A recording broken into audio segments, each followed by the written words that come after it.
I would go and check the numbers in the studio because we were on 23rd Street, and I would be like, wow, like 5,000 people has taken this instructor's class. 438. Oh, okay. Yeah. 400. I'll never forget that number. 438. Took yours. Yeah. Did you think about quitting? Oh, no. Not at all. All right. It is Thursday, March 23rd. We have a very special guest today. She's very fabulous. I've been thinking about her and taking her classes. I think I said it's March 23rd. It's March 23rd. I'm Erica. I'm the CEO of Barstool Sports. This is my podcast called the Token CEO Podcast. We have Allie Love joining us today, which is pretty awesome.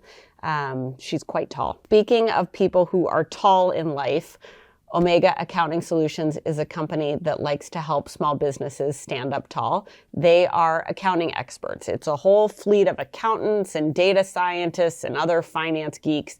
And what they're focused on is helping small businesses handle all of their accounting solutions. So if you have a small business and you're great at making clothing, or maybe you make chicken soup, or you have a media company, or you make scissors, or whatever it is you may do. You may have a hair salon, you may have a pet groomer, you may have a print shop, whatever it is, you're probably not an expert in accounting.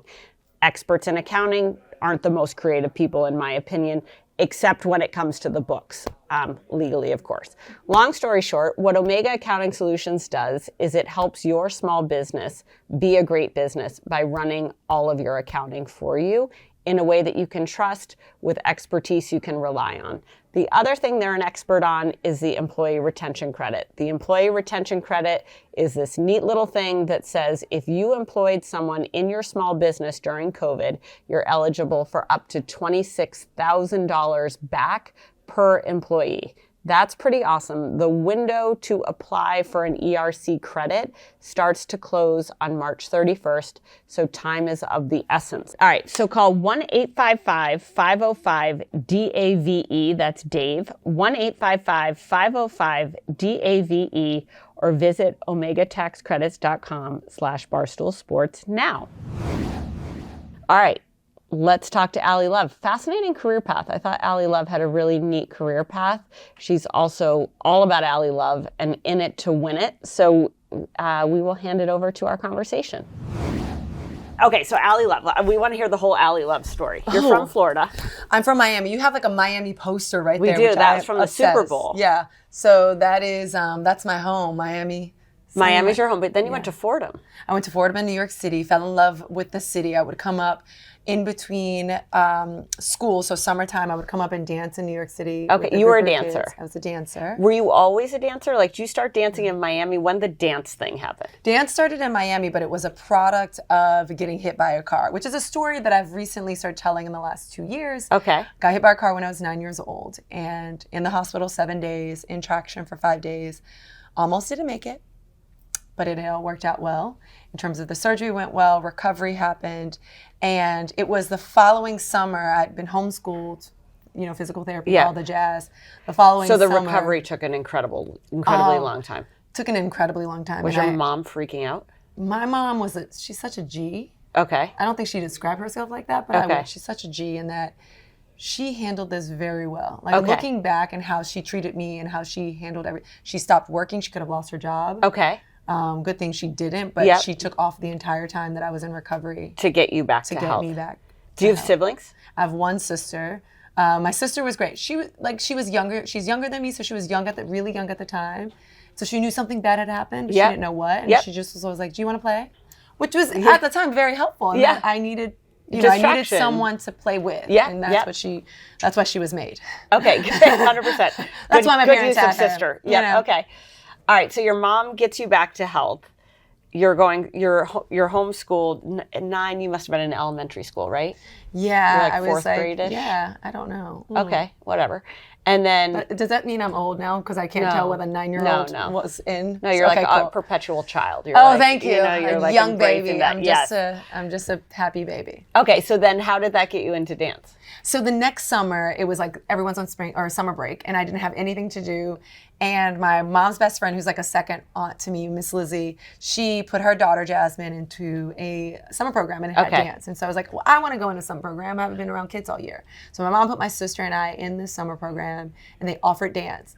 and I fell in love. Okay. And so at the end of the summer program, you know, you show the parents all the amazing things that you were doing, right? As a kid, you think, and parents, y'all think this too, you think your kids are so amazing, and they're like, I'm a rock, I'm the best rock. Yeah, that's right. So that's what happened. There was a dance performance, and I was somewhat of like a dancer to some capacity. I fell in love with it. And the dance teacher told my mom, I think she's good at this, you should explore. Okay. And my mom laughed it off a little bit, and then I kept inquiring. I was like, Mom, let's do this. The teacher said I could do this. Yeah. And she put me in a dance program during the school year, and I just never stopped dancing. Okay, I loved it You so loved much. it. Brought me to New York every summer in high school. Then I went to Fordham University right here on 60th Street in Lincoln Center. I graduated with a bachelor's in fine arts. Dance led me to become a model. Like, I figured you can make money modeling. Sure. Went into an agency, was like, sign me, and they did. Okay, which is people great. really listened to me, which is amazing. And then I started And what modeling. kind of modeling did you do? I did fitness modeling. So at the time, being a dancer, the wave of like fitness modeling. So all these brands, like you have like the Adidas and the Nikes of the world, and even like Dick's Sporting Goods, like all of these sporting goods started to really become a thing. Okay. And they like, wanted Women's an Health athletic magazine. They wanted an athletic woman. So Okay. I was like, pick me, and they I'm your did. girl. Yeah. Like, I'm it, you know. And was your hair always bananas? Yeah, bananas, very beautiful. You mean? Yes, my hair Very is beautiful. I is love your amazing. hair. My hair has always been this way, and I think, you know, growing up as a child, which I love that you've always loved it, but growing up as a child, as a biracial child, I would go to school and I would see, you know, in Miami, a lot of like they would have curls, but it was like soft, like And nobody not has your soft, curls. but like long curls, like Waves. wavy, like, you know, all that stuff. And so I used to come home and tell my mom, well, I want my hair to be like flat. Okay. And she's like, no, your hair is great. And I'm like, no, Mom. Everyone in school has hair like this. And I would always do this, like straight down my face. And so she would braid my hair, which was the closest I could get to flat at the time without, you know, relaxing it. And then when I moved to New York and became an adult, I did fall in love with my natural hair. Okay, great. I did perm my hair, and then I stopped getting it like straight and wavy. I started just wearing my afro.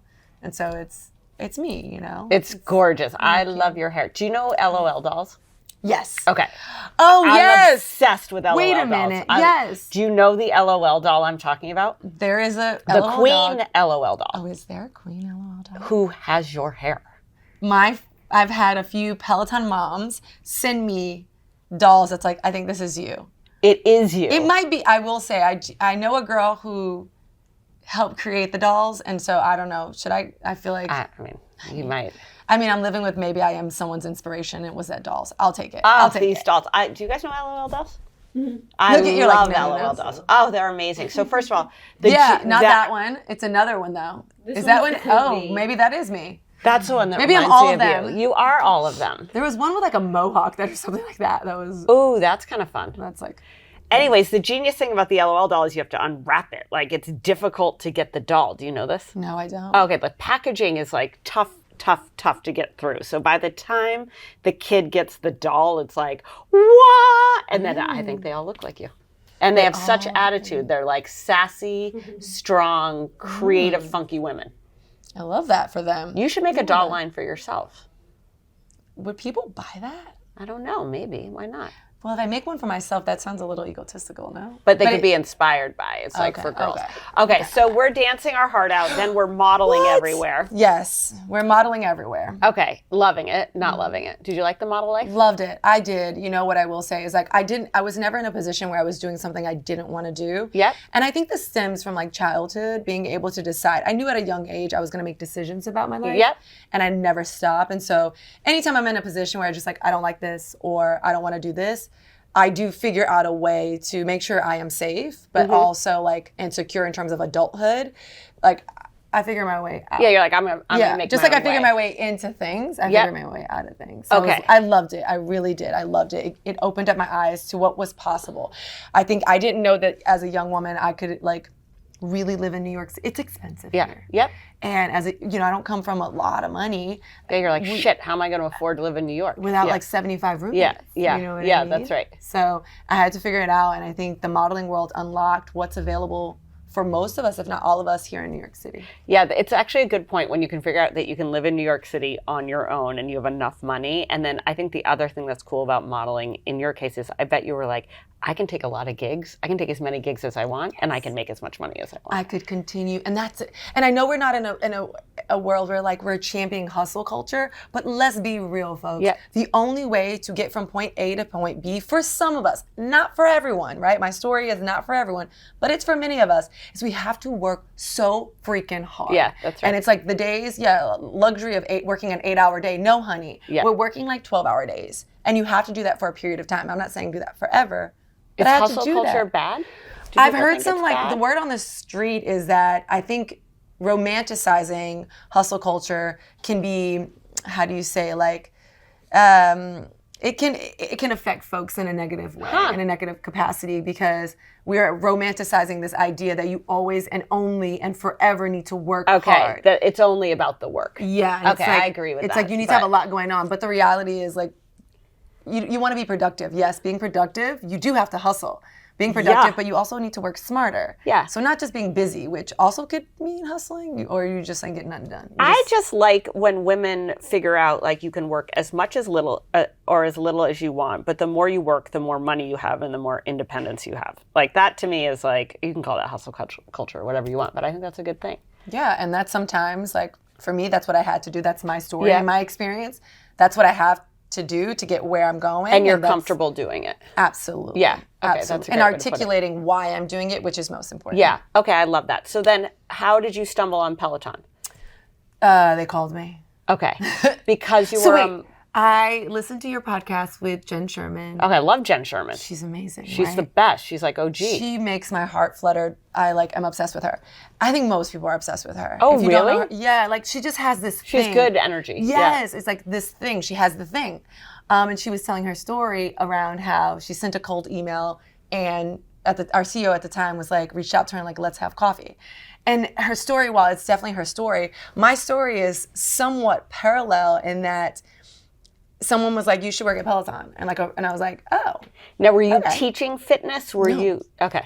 You're like, No. I just look good in the outfits. I look like, you know what, that's also a problem that I have. And I know most of you are going to hate me right now. But in all honesty, like when I go on vacation, people are like, we should work out together. I'm like, You're like, I don't no. work out. I just look like I work out. I don't want to work out. I want to sit here and eat actually love these that tacos. about What you. are you talking about? That makes me love you more. Yeah, like I do love working out, and I am very fortunate that it's my job, but I am not your like number one workout girl. Okay. You know what I Okay, mean? yeah. Number one party girl. Are you a party girl? Of all I was all going of to ask you the- if you drink. Do you drink? I do. Of all of the instructors, I think like I come to your party on time. Maybe Okay. maybe 5 minutes late. I want to be first. Just- yeah, you like, don't- let's be honest. that's awkward. Yep. That's awkward for me and you. Uh-huh. But I'm like coming in. I'm like I'm the second one at your party, and I'm definitely the last one to leave. Okay. Like and I'm on the dance floor. I'm getting Okay. everyone to dance. Like Okay. your Meemaw could be there, and I'm like, let's hit a 2-step. Okay. Meemaw, come on Okay. now. Be like, I have so much fun. I love that. Okay, so tell us your story. So then how... So basically they reached out. I got a call walking down the street, walking down 7th Avenue, going to a job. At the time I was fit modeling for Victoria's Secret. Got a phone call. What's fit modeling mean? Fit modeling means like they make the clothes off your body. Like they put the clothes on you and make sure they fit you for a size. Okay. And then they can do size runs from there. Okay, Like so you had like a prototypical body that they wanted. Yes. Okay. And so it's give or take. Yeah. Give or take. Certain type. Yeah. Certain things. And so what ended up happening, I get a call and they're like, we're interested in you coming into audition. And I was like, I think you're the wrong person. I'm not a fitness instructor. I've like I just barely look like take one. cycling classes. Yeah, I just like, play one on TV. I run, I love running. I do hot yoga and I'm a dancer. They're like, no, come in. And I tried to politely decline. And not to say like Peloton isn't it because it's a coveted position. It's just that I didn't, when I thought of my life story, I wasn't like, this is what I'm doing or like, people want this from me. I was like, no, I'm going to embarrass myself if I get up there. So they called me and was like, no, just come in tomorrow or the next day or in 2 days and it was at the time 15-minute audition. Okay. Now 15 it's a big. It's a whole different thing now. We're in a different, honey. We're really in a different ball game. Yep. So I was like, okay. So I go in and this is a funny moment. It's in New York. It's in New York. I live here already. I go into the studio. This time's on 23rd Street. And I'm like, I'm going to take a class before this 15-minute audition. Okay. And And what are you taken a wearing? class. Like, how'd you get yourself? No, I have like a sports bra and tights, like super simple. Okay. But this is just like, I'm taking a class before the audition. Yep. And I walk in and Jess King is teaching. Okay. And when you first come in back in the day, you have to do your own bikes, right? You're like, and thing, and move the saddle and move the handlebars. And I'm over here like trying to fidgeting with it. And it's, it's like 56 people or 60 people in the studio. And all of a sudden I hear Jess King's voice and was like to the crew, who we have an amazing crew at Peloton. Even then, can somebody come and help this pretty lady with her bike? 'Cause she doesn't know what she's doing. And Jess King probably does not remember this because at the time she didn't know I was auditioning the next day. And somebody did come help this pretty lady get her bike all set up. And I took the class. And the next day I went on 15 minutes. I gave my best Peloton impression of an instructor on that stage. Did you do the this and the this and the this? I did the this. And then I did the this. Yep. And then I was like, turn this knob, which I didn't know what. Yeah, 100%. You're just like, it just sounds good. Like the knob to the right. I probably turned it to the left because thinking it was going to get hit. I had no clue, honey, what I was doing. And so I'm like, turn the knob and come out of the saddle. And I'm just following, they're cutting the class and I'm following the cameras, talking to the cameras, saying like, if this is tough for you, it's tough for me, which is true. I was dying in this audition. I was like really dying at this point. And so I got off the bike and they shook my hand, was like, we'll let you know. And the next day they gave me the job. Okay, and what was that job? To be a Peloton instructor, to be one of the, at the time, 10 instructors, be one of the 10 that they had. Okay. And I was like, wow. And what were you thinking? I said, wow, they made a mistake. I don't know what I'm doing. I have no clue what to do up there. Like, I have no credentials. And so at that time, I ended up getting certified. I got to take some classes, got certified. Christine Decaro, who is an instructor with us now, she trained me for like 30 days. Okay. And then they were like, and go teach a class. And I went out there and I was the worst instructor for at least 8 months. Okay. Lowest numbers. Nobody took my class. Had no clue what I was doing. And it like shook my entire ego. Like my ego got in check. I was just like, wow. It was like a humbling experience. Yeah, and I try not to be an arrogant person. I don't think people would call me arrogant when they describe me. But I went through a bout after getting this job, which is like the highlight of my life at this point, where I'm like, I got this job. This is incredible. For like probably 9 months post getting the job, I was sad. Yeah. I didn't know exactly what to do. I didn't know how to do anything like right in a sense because I was like, well, the people tell you if they like you or not, and no one's taking my class. They don't like me. Yeah. It was like, I remember, and we joke about it now, but I would go and check the numbers in the studio because we were on 23rd Street, and I would be like, wow, like, I don't know, 5,000 people at that time, that's a lot. We've grown a lot since then, but 5,000 people has taken this instructor's class. 438. Oh, okay. Yeah. 400. I'll never forget that number. 438. Took yours. Yeah. Did you think about quitting? Oh, no. Not at all. Great. I would go home to my husband now, boyfriend at the time, and just, I was like, why can't I figure this out? And it was through a lot of conversations, reading a lot of feedback from members that they put on the, Peloton page, absorbing all of these things, saying like, okay, what do I need to do? I watched all my classes. I watched all my fellow instructor classes. I watched other people's classes in the world. I subscribed to everything. I started reading about it. I immersed myself into the fitness world after getting certified and teaching. And then I coupled that with like, what is a great performance? Yep. What is a great host? And then what is a great fitness instructor? And I would practice that time after time. And by the end of the following year, so I started October 2016. By October 2017, you're like, I got it. Did you break 1,000? Let's just say I was like at the top at that time. Okay, like, fine. People started to the feedback started to like show in the numbers. And that's not all that matters, but that's all I had at the time to go off of. Yeah. Like it was, now we have infrastructure. There's a lot that goes into being a great Peloton instructor, not just numbers. Like there's a lot that behind the scenes and within the scope of what this job can be. Yeah.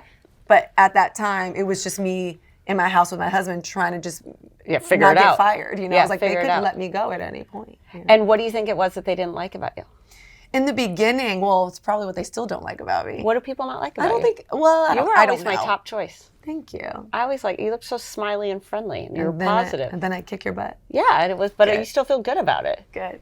I think in the beginning, it was because I wasn't, and I think it's natural attraction to people. I wasn't comfortable or confident or secure in who I was on the bike. I didn't know myself, and it's very fair game. I think most instructors, when they first join, Peloton is its own beautiful beast in that even if you taught prior, which I'm the only instructor that didn't teach prior, okay, even if you taught prior, you still have to relearn yourself. Yeah. in this community. It's a beautiful beast in that sense. And I just didn't know myself. And I remember having a conversation, and I think this was the unlock for me. It's like, what do you want to feel like when you get on the stage? Someone asked me that question. I said, I just want to feel like I'm the boss of the bike. And it just came out. That's what I wanted. I wanted to know how the machine worked. I wanted to know how to work the machine so that I can give people a great workout. And that's what I figured out. I feel like people trust me because I give you a great workout. You're never lost in what we're doing today. You know exactly how much more you have to go. I try my best to make sure I'm articulating that. And I give you some good tunes and a variety of tunes so I don't just, I love a different type. I grew up with different types of music. So I make sure that translates so folks they have an entry point to me. Yeah. They feel welcome. That makes sense. I love that. I love that journey too, because I think a lot of people take jobs and you can come into a job not arrogant but super confident, and then there's the humbling of like, shit, I don't know what the fuck I'm doing, or I'm not the best. And I love the people that figure out how do you become the best. Like, I think that's a great message for anyone. And I didn't come into Peloton saying like I didn't even know there was a thing of being at the top. I just thought like but you're like, I want to be as good as I can be. Yes, I had never worked in a fitness studio, so I really didn't know what to expect. But then I was like, whoa, well, I don't want to be in the bottom. Like, I don't want anyone. You don't want to get fired. Yeah, and I want to like be of use. Yeah. Like, use me. Yeah, I'm here for you. And then I remember going to a Nets game. The Nets were courting Barstool for some reason. They're sponsorship people. So we went to a Nets game and like they handed us all this stuff, and then it was early for you, but I remember looking over across the court and there was Allie Love, and I was like, it's Allie Love, and the guys next to me were like, I don't know, it was like Dave Portnoy. He's like, I don't even know what you're talking about. And I was like, no, it's Allie Love from Peloton. So then how did Peloton parlay into the Nets? Like, describe what you do for the Nets. So actually, I'm an in-arena host for the Brooklyn Nets, and the Nets came first. The Nets came first. So all the things that I currently do, CEO and founder of Love Squad, my own company where we do women empowerment events, Adidas athlete, I had a contract with Adidas, and I still do. And then even being the host of the Brooklyn Nets was all pre-Peloton. So I was already doing all this stuff, and then Peloton just exploded. Exactly. Like, and then they were like, come on board. And there was a moment in me being at Peloton where there was some conversations with a few people that don't work there anymore, but they were like, we think you need to give up all these things. And I was like, I don't think you understand. I'm an asset. Like these things, like the intersection of the members and fans, like this, I'm adding. I'm not taking away, I promise. And it was this conversation around like, well, what you're doing, you're trying to like make yourself big. And I'm like, no. Like, I'm invested. I don't miss work. I'm like on time. I'm early. Like, I'm here.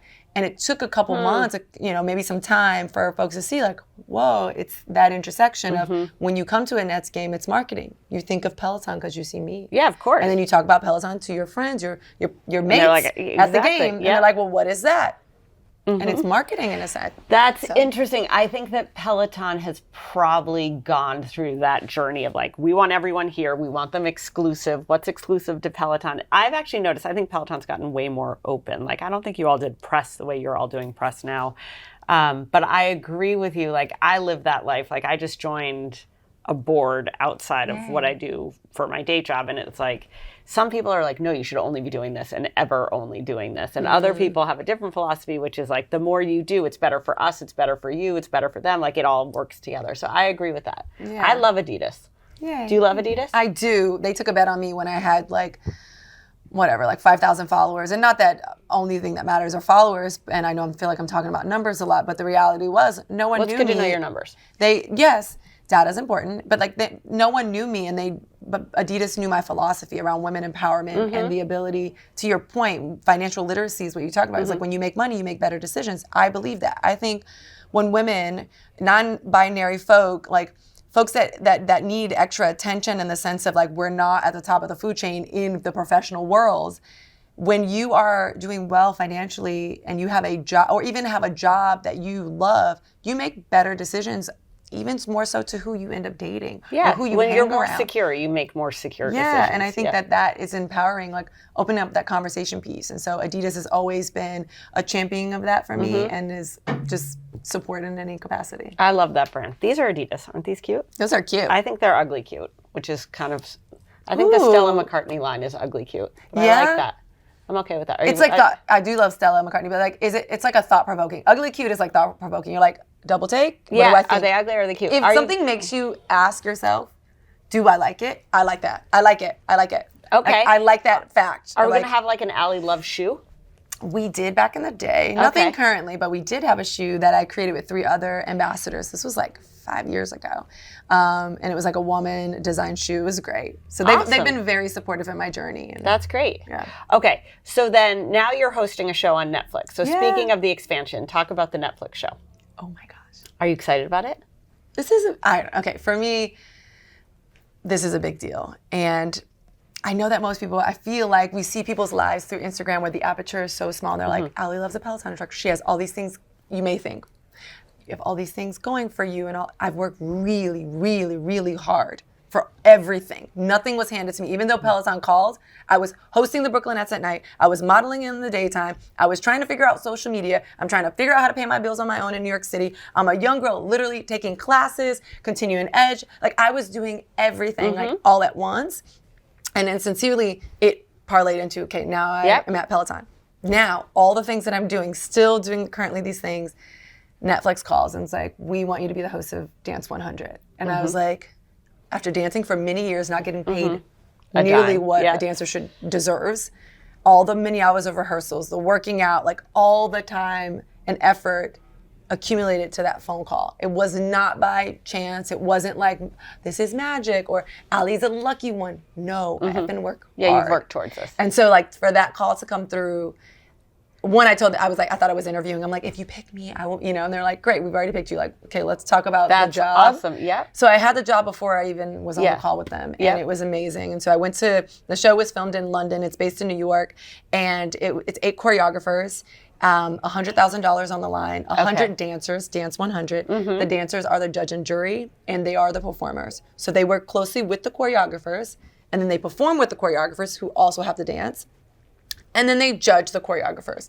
And I love this because... So who gets the $1,000? One choreographer, $100,000, one choreographer. But it's decided by the 100 dancers. Because one, it's your people skills. What you don't recognize is dancers, we're multifaceted. We're some of the best people on earth. We're so disciplined. So you see, one, you hear dancers speak, right? Then they speak about the craft, which they do very well. Then you see how they do it very well by performing. But then also the choreographers who also do all those things have to show their leadership skills. Okay, I love and this. And how they interact with the dancers and themselves. kind of a spin, because you would typically find it that the dancers are competing, which is how most of the reality shows and work. You have like a celebrity judge or celebrity judges to say whether you're good or not. It's like you're judged by your peers. And so it democratizes this concept of like, who are the pure thought leaders? Yeah. It's the dancers. They know what they're doing. They're smart. It's their folks. bodies. Yeah. They know what's going on. And so it's I will say I think it's the best competition show in the world. Like, and it launches soon, right? It's March 17th on Netflix. And I woke up this morning at 4:30 because I taught a Peloton class.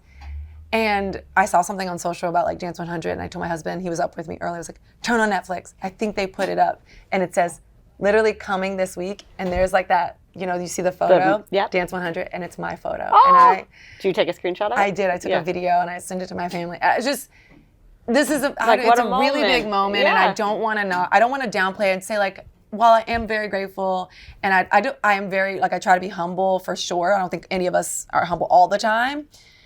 But like, this is a moment. I need to I want to celebrate, and I don't want this, I want to cherish the moment. So what are you going to do to celebrate?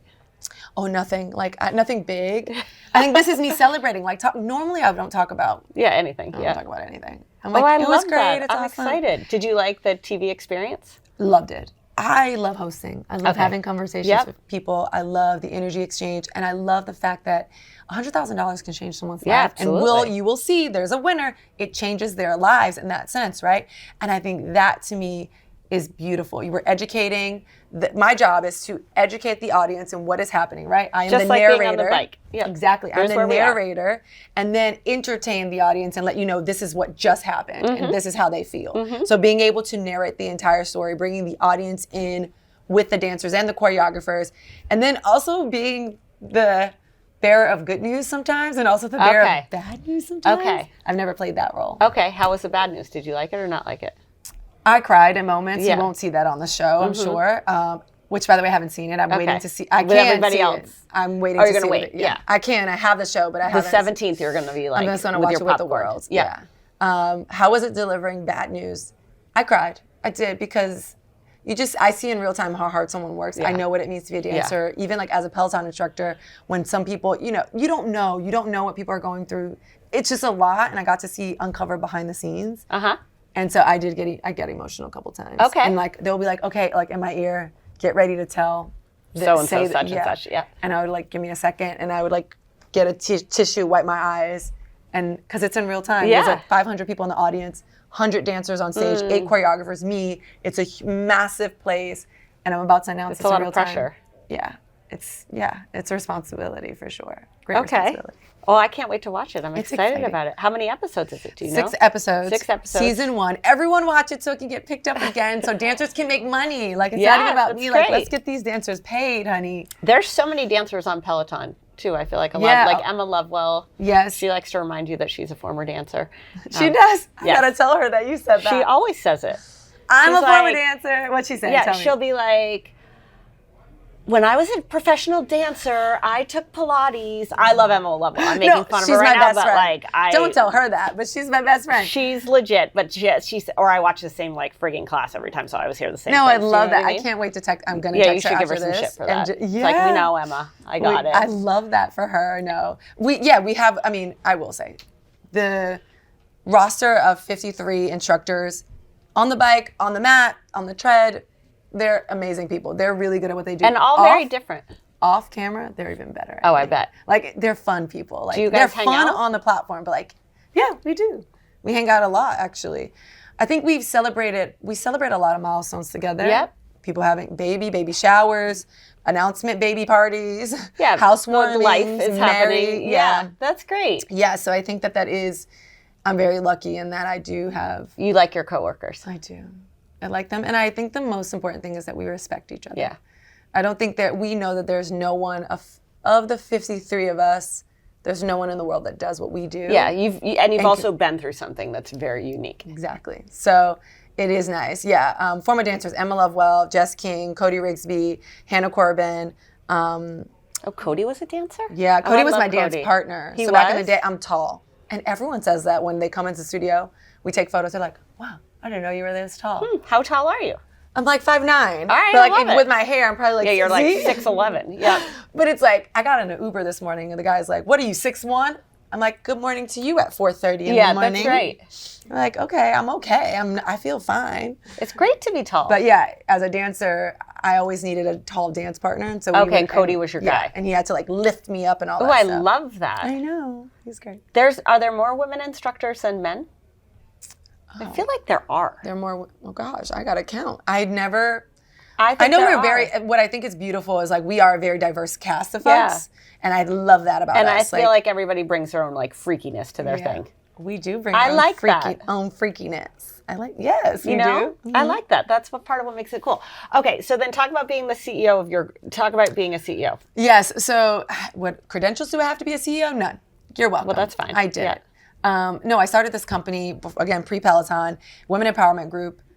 In college, I was like, what am I going to do with my life? Don't quite know. Started modeling. This is great. Dancing is cool. I'm gigging. I'm like dancing for Beyonce and Pitbull, but I'm like, I need to make money. So what does this look like for me? And I wanted to go to events. I was like, well, I feel like young folks go to these events and then they meet each other and then they create these amazing things. I didn't have the resources to go to these events. I really didn't have the network to do so. So I created it. Yeah, you're like, I'll make people come to me. Exactly. I'll create the space. So I started Love Squad. Love is my real last name. Started Love Squad. Tapped in a friend. I was like, you are doing great in your career. Can you come I will have a conversation. Can you talk to folks about it? Okay, so you're again like hosting people, bringing people together. Yeah, that's what I do is like bring people together. Yeah, I like that. So I had a space. It could only hold 50, but then it was like a 75-person wait list. This free event because again, I don't want people to have to pay for this. Yep.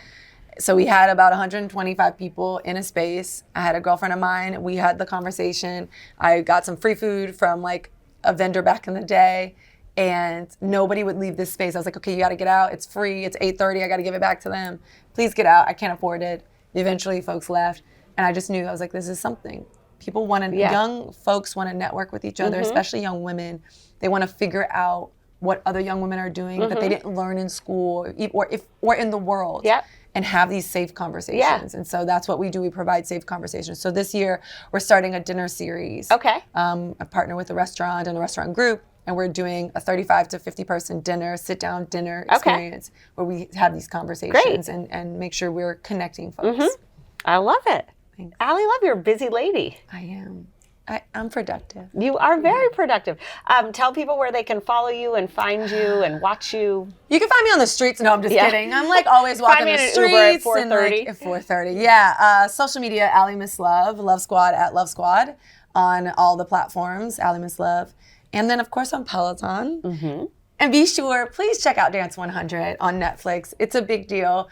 Just watch the trailer. I think you'll be hooked. Like, I don't even want to sell you. Just watch it. And if you can't search Dance 100. It's there right on your screen. But if you're like, I don't know, I didn't search Dance 100 on Netflix. Please watch it. I love it. Thank you for doing this. This was so great. You're amazing. That was Allie Love. This is a Token CEO podcast. We will see you back here next Tuesday, and we'll go from there.